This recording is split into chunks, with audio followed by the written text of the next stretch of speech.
Nous sommes toujours en direct ici, place Bellecour à Lyon, pour la 6e édition du Village des recruteurs, avec bien entendu plus d'une centaine d'entreprises présentes pour vous proposer un job, une formation ou une réorientation.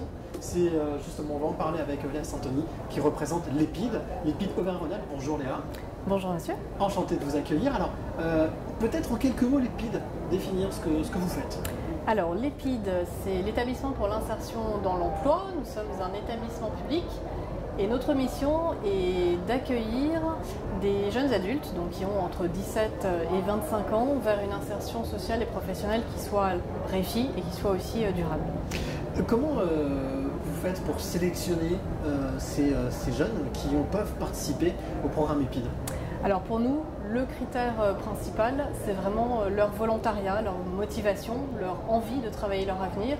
Et d'ailleurs, nos jeunes qui sont en parcours, nous les appelons des volontaires à l'insertion, d'où vraiment la nécessité de vouloir être acteur de sa réussite. Donc ça veut dire qu'il faut quand même venir avec un projet, ou c'est quelque chose que vous travaillez avec eux? Absolument pas forcément. Certains arrivent avec déjà un projet, certains arrivent avec des rêves et d'autres arrivent avec une page blanche et nous les accompagnons justement de la définition du projet professionnel jusqu'à l'aboutissement de ce projet ou un autre. Nous sommes vraiment à la manœuvre de la définition du projet jusqu'à la sortie positive. Donc Dylan, oui. Tu fais partie de ces jeunes, justement, oui, qui d'ailleurs participent au village des recruteurs pour accueillir les personnes.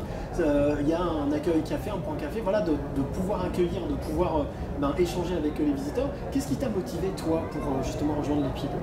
Alors moi, ce qui m'a motivé, c'est que je vais arrêter mon apprentissage et du coup, je me suis retrouvé un peu sans rien.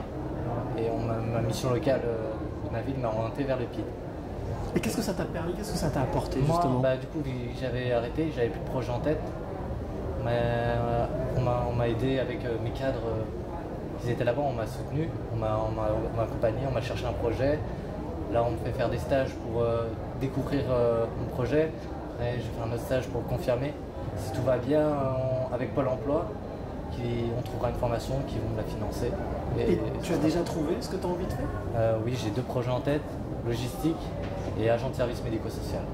Est-ce que l'exemple de Dylan est un exemple, j'allais dire, concret, probant de ce que vous vivez au quotidien?